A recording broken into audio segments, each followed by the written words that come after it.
হিসেব করা চলাটাই বুদ্ধিমানের কাজ। হিসেব করে চললে সংসারে সুখ শান্তি ভালোবাসা দুটোই থাকে। আর যাদের সংসারে হিসেব না করে চলে তাদের সংসারে ঝামেলা লেগেই থাকে। তাদের জীবনেও কম বেশি ঝামেলা কিন্তু থেকেই যায়।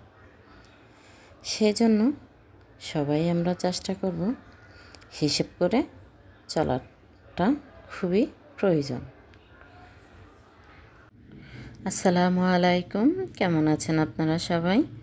আশা করি যে যেখান থেকে আমার ভিডিওটি দেখছেন আল্লাহর রহমতে সবাই ভালো আছেন, সুস্থ আছেন।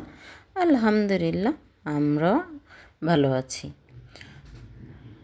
সকালবেলা ঘুম থেকে উঠেই আপনাদের ভাইয়া মেয়েকে নিয়ে স্কুলে চলে গিয়েছে। আসার পথে মাছ কিনে নিয়ে আসছে।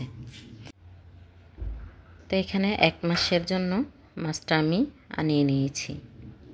তো এদিক দিয়ে আমার শাশুড়ি মা কই মাছটা আমাকে কেটে দিচ্ছে। আমি কিন্তু রুই মাছটা ধুয়ে পরিষ্কার করে নেব। তো মাছ নিয়ে আসলে উনি আমাকে বেশি মাছ হলে কেটে দেয়। মধ্যবিত্ত ফ্যামিলিতে অল্প টাকা হিসেব করে যদি চলে টাকা জমানো সম্ভব। যে এখন বলতে পারেন যে কিভাবে অল্প টাকাতে আমরা টাকা জমাবো। হ্যাঁ, সম্ভব হবে। আপনার সংসারে কি লাগবে আপনি যদি সব কিছু হিসেব করে নেন, শুকনো বাজার, মাছের বাজার, যা যা লাগবে আপনি লিখে নিলেন। লিখে নিয়ে আপনি একসাথে পুরো বাজারটা করে নিয়ে আসলেন, তাহলে আপনি বুঝতে পারবেন যে আপনার মাসে কত টাকা খরচ হলো। তো ওখান থেকে আপনি চেষ্টা করবেন মাসে 2000 পারেন কি 3000 পারেন, যে যাই পারেন ওখান থেকে এক্সট্রা রেখে দিতে। যদি এভাবে চলেন অবশ্যই আপনার টাকা জমানো আপনার পক্ষে সম্ভব। তবে এখানে আপনাকে অনেক কিছুই স্যাক্রিফাইস করে নিতে হবে। যেমন আপনার বাইরে বেশি যাওয়া, একটু কেনাকাটা, হ্যাঁ আপনি করবেন। যেটা আপনার খুবই প্রয়োজন আপনি সেটা কেনাকাটা অবশ্যই করবেন। শুধু শুধু বাড়তি খরচটা করার কোনো প্রয়োজন নেই। তো যারা বাড়তি খরচ করে তারা কিন্তু মাস শেষে টাকাটাও জমাতে পারে না, তারা একটা সমস্যাতে পড়ে যায়। তো দেখেন এদিক দিয়ে কিন্তু কথা বলতে বলতে আমার শাশুড়ি মা কই মাছটা আমাকে কাটা কেটে দিয়েছে। এখন আমি ভিতর থেকে ময়লাগুলো বের করে নিব। তো উনি আমাকে সবসময় কই মাছের কাটাগুলো কেটে দেয় যে মা তোমার হাতটা কেটে যাবে, তুমি পারবে না, আমি তোমাকে কাটাগুলো কেটে দিই। তো উনি আমাকে সবসময় কই মাছ বলেন, শিং মাছ বলেন, উনি আনলে আমাকে কাটা কেটে দেয়। শিং মাছের মাথা তো আমি রাখি না, মাথা ফেলে দিই। তো এখানে আমি কই মাছ কিন্তু ধুয়ে পরিষ্কার করে নেব।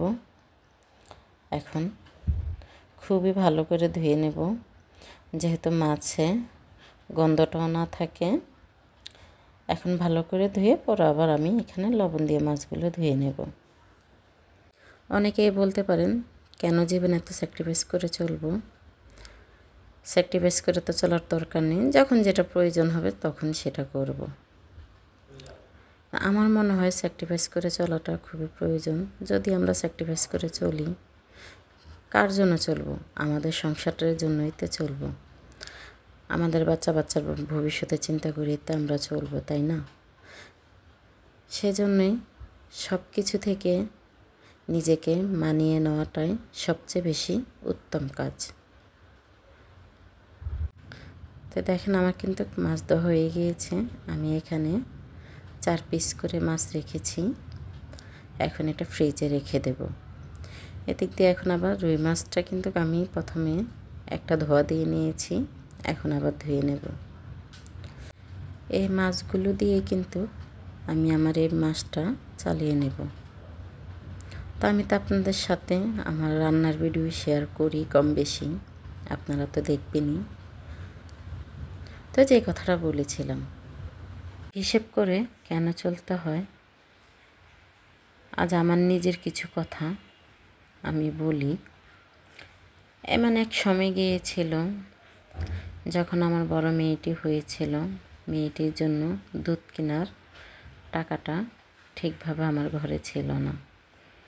ওর বাবা কাজ করেছিল, সামান্য কিছু ঘর ভাড়াও পেতাম। তখন 2টা রুম ভাড়া দিতাম, তো অল্প টাকা ভাড়া পেতাম। আপনাদের ভাইয়াও কম টাকায় বেতন ছিল। তখন কিন্তু আমার মেয়ের জন্য মাসে দুধ লাগতো আমার প্রায় 5,000 টাকার মতো। কিন্তু আমার মেয়েকে আমি 5,000 টাকা দুধ কিনে ঠিকভাবে খাওয়াতে পারিনি। আমার মা কিনে দিয়েছিল, আমার বাবা কিনে দিয়েছিল, তো ওর বাবাও কিনেছে। কিন্তু আমার মেয়ে খুবই কষ্ট করেছিল তখন। তখন থেকেই বুঝি অভাব জিনিসটা কী। সেজন্যই আমি বলি যে আসলেই আমাদের কিন্তু হিসেব করে চলার খুবই প্রয়োজন আছে। দেখেন, আল্লাহর রহমতে এখন কিন্তু আমার কোনোই অভাব নেই। আলহামদুলিল্লাহ, খুবই ভালোভাবে চলতে পারছি। মাস শেষে কিছু টাকাও জমিয়ে রাখতে পারছি। সেজন্যে বলি, আমরা যদি একটু মানিয়ে গুছিয়ে চলি, একটু হিসাব করে চলি, তাহলে আমরা কোনো জায়গায় ঠেকে যাব না। তো দেখেন, এই তো আমার রুই মাছটা ধোয়া কমপ্লিট হয়ে গিয়েছে। এখন আমি এখানে রুই মাছটা কিন্তু 4 পিস করে আমি রাখবো।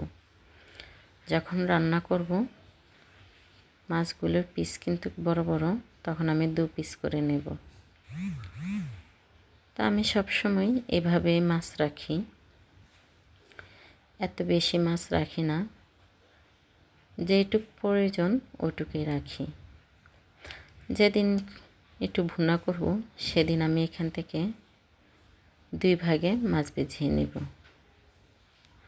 তো এখানে কিছু মাছ আজকের জন্য ভুনা করে নেব। তো আপনাদের ভাইয়া বাজার থেকে মাছ কাটিয়ে নিয়ে আসছে।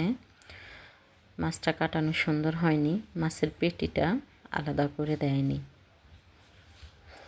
এভাবে যদি কাঁচা মাছ রান্না করি আমার কাছে খুবই ভালো লাগে।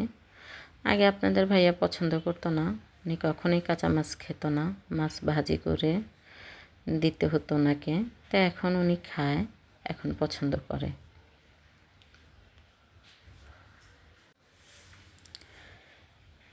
আমাদের জীবনটাকে আমরা যেভাবে চালাবো, জীবনটা কিন্তু সেভাবেই চলবে। আজকে মনে চাইলো আমি মার্কেটে চলে গেলাম, আমি একটু বাড়তি কেনাকাটা করলাম। আবার কিন্তু আমি আমাকে সামলাতে পারবো যে না, কেন অযথা খরচ করব, যে টাকাটা অযথা খরচ করব ওই টাকাটা জমিয়ে রাখি, ভালো একটা কিছু করতে পারবো। দেখেন, আপনি যদি ভালো একটা টাকা জমাতে পারেন, ভালো একটা অ্যামাউন্ট পান বছর শেষে, ওই টাকাটা দিয়ে কিন্তু আপনি চাইলেই অনেক কিছুই করতে পারবেন। সেজন্যে আমি বলি যে আমরা কিন্তু আমাদের নিজেদেরকে সামলে যদি রাখি, তাহলে সব কিছু করা জীবনে সম্ভব হয়ে উঠবে। তো এক সময় আমার জীবনে অনেকটাই কষ্ট গিয়েছিল। এখন আল্লাহর রহমতে আপনাদের দোয়ায় আলহামদুলিল্লাহ আমার পরিবারে তেমন কোনো কষ্টই হয় না। এই যে 3টি মেয়ে, ওদের ছোট মেয়েটিকে এখনও ভর্তি করিনি, ভর্তি করেছিলাম, ও কান্না করে দেখে ওকে আবার এই বছরটা গ্যাপ দিয়েছি। তো এখন 2 মেয়ের আমার খরচ সব কিছু সামলিয়ে আলহামদুলিল্লাহ অনেকটাই ভালোভাবে চলতে পারি এবং মাস শেষে কিছু টাকা জমিয়েও রাখতে পারি। তো আমার কিন্তু মাসে কিস্তি আছে, কিস্তি দিয়ে সংসার চালিয়ে আলহামদুলিল্লাহ ভালোই চলতে পারি। তো দেখেন, কথা বলতে বলতে এদিক দিয়ে আমার রান্নাটা কমপ্লিট হয়ে গিয়েছে।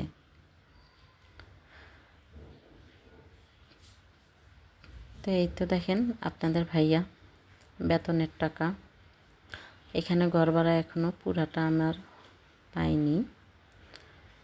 তো এই টাকাটা দিয়ে আমার কিন্তু কিস্তি, কারেন্ট বিল এই দুটো জিনিস আমার খুবই বড় অ্যামাউন্টের দিতে হবে।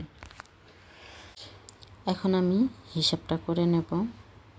এখানে কিস্তির টাকাটা আলাদা করে নেব, কারেন্ট বিলের টাকাটাও আলাদা করে রাখব, আর বাকি যে টাকাটা থাকবে ওটা আমার সংসারের বাজার খরচ।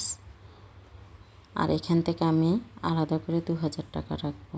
আমি কিন্তু এই তো ডায়েরিতে লিখে নিয়েছি মাসের বাজারটা। এখানে চাউল, ডাউল, মাছ, মুরগি, ডিম ইত্যাদি যাই লাগবে সব কিছুই লিখে নিয়েছি, বাচ্চার স্কুল খরচ। তো আপনারা কিন্তু কীভাবে যদি আমার মতন লিখে নেন, হিসাব করে চলেন, আপনারাও কিন্তু মাস শেষে সামান্য কিছু হলেও জমিয়ে রাখতে পারবেন। মধ্যবিত্ত পরিবারে যদি আমরা এভাবে চলি, আমাদের আর কোনো সমস্যাই হবে না। তো দেখেন আমি যে 2000 টাকার কথা বলেছি, এই তো আমি এটা আগে সরিয়ে রেখেছি। আমি প্রতি মাসে কিন্তু এভাবে 2000 টাকা সরিয়ে রাখি। তা আপনারাও চেষ্টা করবেন এভাবে চলতে, আপনারাও আমার মতন হতে পারবেন। তো এই তো মেয়ে নিজেই টাকা রাখছে। মেয়ে টাকা রাখতে খুবই খুশি হয়, তাই ওকে দিই। তো আজকের ভিডিওটি আমার এই পর্যন্তই। সবাই ভালো থাকবেন, সুস্থ থাকবেন। আসসালামু আলাইকুম, আল্লাহ হাফেজ।